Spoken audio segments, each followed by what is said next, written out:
J'ai pu voir qu'il y avait environ 8 hommes âgés entre 70 et 80 ans nus dans la chambre. Employé d'hôtellerie, quelle est votre histoire la plus folle? Je travaille dans une petite boutique et je commence ma journée de travail vers 6h30. Je n'avais même pas encore bu mon café. Une femme s'est présentée à la réception, visiblement bouleversée.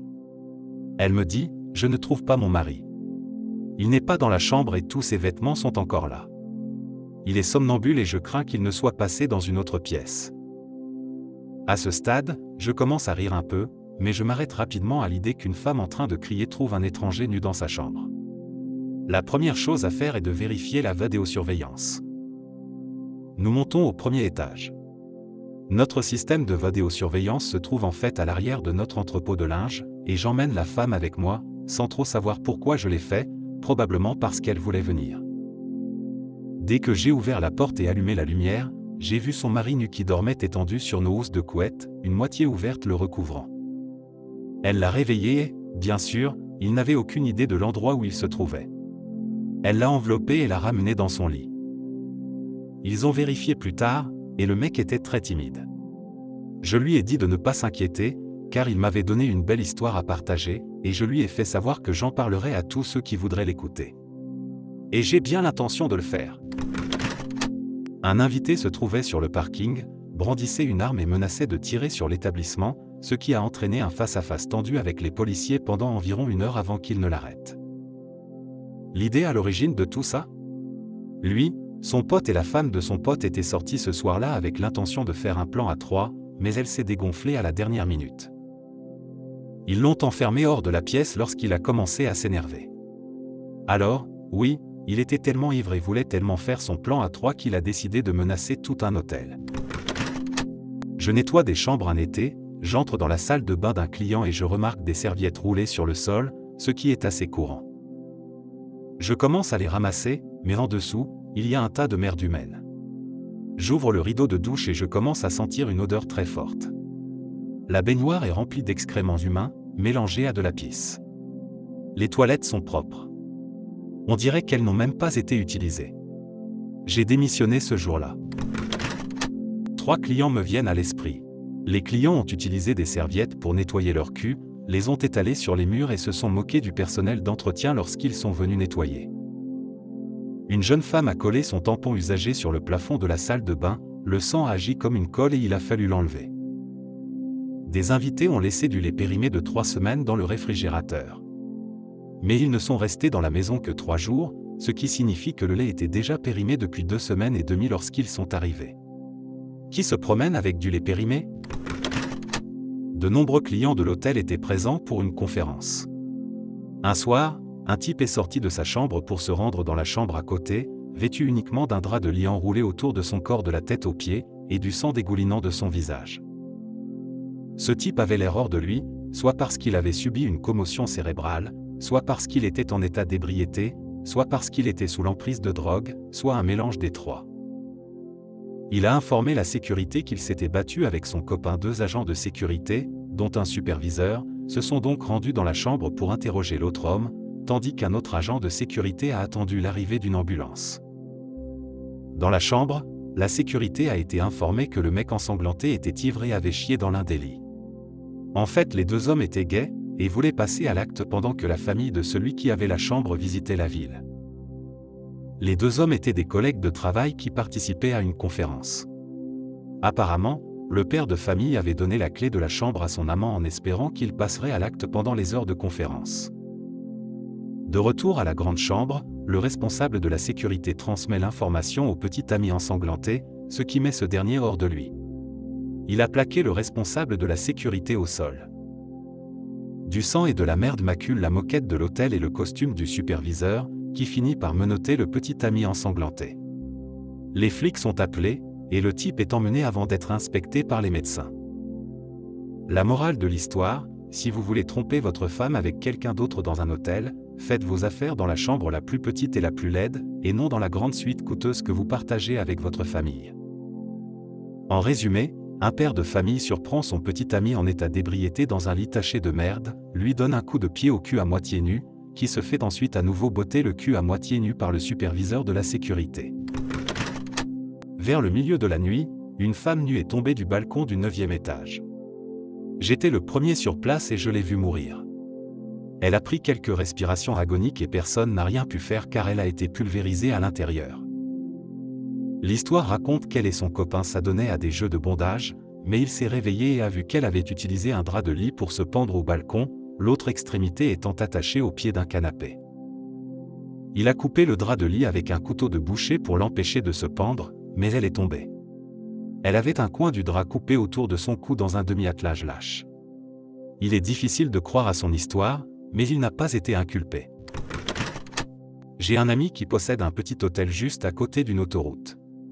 Je traînais avec lui et discutais parfois tard dans la nuit. Une nuit, il a reçu un appel lui signalant qu'un des clients avait entendu un bruit très fort dans la chambre voisine. Il a vérifié l'ordinateur et a vu que la chambre était inoccupée. Un ami et moi sommes allés voir ce qu'il en était. Nous frappons et il n'y a pas de réponse. Il ouvre la porte et constate qu'il y a un chat dans la chambre. Il a renversé une lampe et l'a cassée. Il était très amical et s'est approché de nous. Nous l'avons ramené au bureau et avons consulté les dossiers de la chambre. La personne qui occupait précédemment la chambre avait abandonné le chat lorsqu'elle avait quitté l'établissement 3 jours plus tôt. Il était déjà à l'autre bout du pays lorsque nous l'avons appelé, et il a dit qu'il ne reviendrait pas chercher le chat. Mon ami l'a adopté et c'est maintenant le chat de l'hôtel. Il se promène dans toute la propriété et s'occupe des souris et autres bestioles. Il a même sa photo sur le mur comme étant l'un des employés. Nous ne savons pas trop pourquoi le service de nettoyage ne l'a pas vu lorsque la chambre a été nettoyée.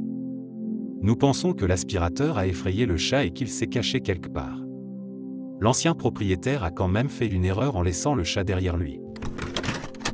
À l'âge de 18 ans, j'étais chauffeur de bus dans un centre de villégiature local. De temps en temps, le restaurant dans lequel je travaillais demandait à l'un des chauffeurs de bus de livrer de la nourriture dans l'une des chambres. Une fois, on m'a demandé de livrer un plateau dans une chambre. J'ai apporté le plateau dans la chambre et une femme légèrement vêtue a ouvert la porte.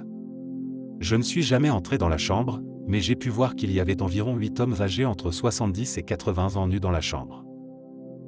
Je me souviens que j'ai reçu un bon pourboire. Je suis retourné au travail, personne ne m'a jamais demandé comment ça s'était passé et je n'en ai jamais vraiment parlé à qui que ce soit parce que je ne pensais pas que quelqu'un me croirait. Je travaillais de nuit et j'étais le seul employé dans tout l'hôtel de 23h à 6h du matin. Vers 3h du matin, je reçois quelques appels concernant une bagarre dans un couloir à l'étage. Je prends une paire de ciseaux, la mets dans ma manche et monte à l'étage pour voir ce qui se passe. Quand j'arrive, il y a 2 gars qui se bagarrent. Je suis assez grand et j'ai des épaules très larges, mais ces gars étaient plus grands et musclés comme l'enfer. Je m'arrête un peu plus loin et je leur crie dessus. Ils s'arrêtent tous immédiatement et me regardent. Je m'apprête à courir quand ils se dégonflent tous. Le gars au couteau laisse tomber le couteau, les autres se lâchent, ils baissent tous la tête et l'un d'eux marmonne « Je suis désolé ». Il ressemblait à une bande de bambins qui venaient de se faire surprendre en train de voler des cookies. Je leur ai dit qu'ils devraient partir immédiatement ou que j'appellerais la police, et ils ont tous simplement hoché la tête. Ils m'ont suivi dans l'ascenseur et ont passé tout leur temps à s'excuser et à faire la moue pendant que je les escortais dehors. Je n'ai jamais vu une situation passer de 100 à 0 aussi vite. Un cuisinier très tendu s'est disputé avec un employé de bistrot. La situation a dégénéré en une bagarre lorsqu'un couteau de cuisine a été utilisé. Les 2 hommes ont franchi la porte battante et se roulaient sur la moquette lorsque le directeur régional est entré par hasard. Les flics ont été appelés et je pense que les 2 ont été licenciés ou arrêtés. Je travaillais dans un restaurant qui faisait partie d'un hôtel. J'avais un sommelier qui travaillait dans notre restaurant, il avait 2 enfants, divorcés, vivant dans une station de ski depuis 15 ans. Un soir, un invité est arrivé et, en 2 heures environ, a commandé du vin d'une valeur d'environ 6 000 €, il a acheté 3 bouteilles de 2 000 €, ce qui n'est pas totalement inconnu dans notre restaurant gastronomique, mais pas courant non plus. Notre sommelier s'est assis et a tout bu avec lui, s'enivrant complètement. Encore une fois, il n'est pas rare que le sommelier prenne un verre de vin, mais pas 3 bouteilles. La facture globale était d'environ 8 000 € avec pourboire, et mon manager était ravi. Environ 1 heure plus tard, il s'effondre, notre sommelier est parti avec le gars pour aller chercher sa carte de crédit à l'hôtel et n'est jamais revenu. Le directeur demande à l'un de nos bus de retrouver la personne. Il s'avère que l'invité était un cadre en disgrâce qui était très endetté et ne pouvait pas payer la facture. Quand le sommelier l'a découvert, il était trop gêné pour revenir et affronter le manager. Notre manager l'a viré. Environ 6 mois plus tard, un ami de ma petite amie est venu rendre visite au sommelier dans sa cabane. Le gars s'était suicidé. Les villes de ski sont amusantes, mais bon sang, ce sont des endroits déprimants. Je travaillais dans un hôtel assez chic, avec des invités internationaux. Un matin, je marchais dans un couloir et un client vient vers moi pour essayer de m'expliquer quelque chose, mais nous ne parlions pas la même langue, ce qui rend les choses gênantes. Finalement, il me fait signe de venir dans sa chambre, et je le suis jusqu'à la salle de bain. J'ai immédiatement remarqué l'odeur pendant qu'il montre ses toilettes et quand je regarde, je vois une crotte énorme. Il me parle encore un peu dans sa langue mais je ne comprends pas et finalement il appuie sur le bouton pour tirer la chasse d'eau. Il me regarde avec une expression de fierté très étrange et ne dit plus rien. J'ai juste souri, mis 2 pouces en l'air et je suis parti. J'ai travaillé comme portier dans un complexe d'appartements peuplé de personnages étranges. L'un d'entre eux était une femme schizophrène. Elle vivait là grâce à l'aide au loyer et aux allocations d'invalidité. Ses délires étaient tous basés sur la religion, avec des démons et des voisins qui lui jetaient des sorts à travers les murs. Elle découpait les murs et le sol avec un couteau pour essayer d'arrêter les sorts. Ce genre de choses. Mais tous les 6 mois, elle devait se faire évaluer pour continuer à recevoir ses chèques d'assistance. En principe, l'assistante sociale passe la voir, s'assure qu'elle prend ses médicaments, qu'elle n'est pas trop folle, coche la case, et elle conserve l'aide. Mais elle ne voyait pas les choses de cette façon. Si l'assistante sociale la voyait agir normalement, elle pouvait penser qu'elle était guérie et qu'elle n'avait pas besoin de l'aide. Elle arrête donc de prendre ses médicaments pendant quelques jours, puis fait une crise. Un jour, elle est venue dans le hall pour me dire que lorsqu'elle était dans l'ascenseur, Satan l'avait violée avec sa queue.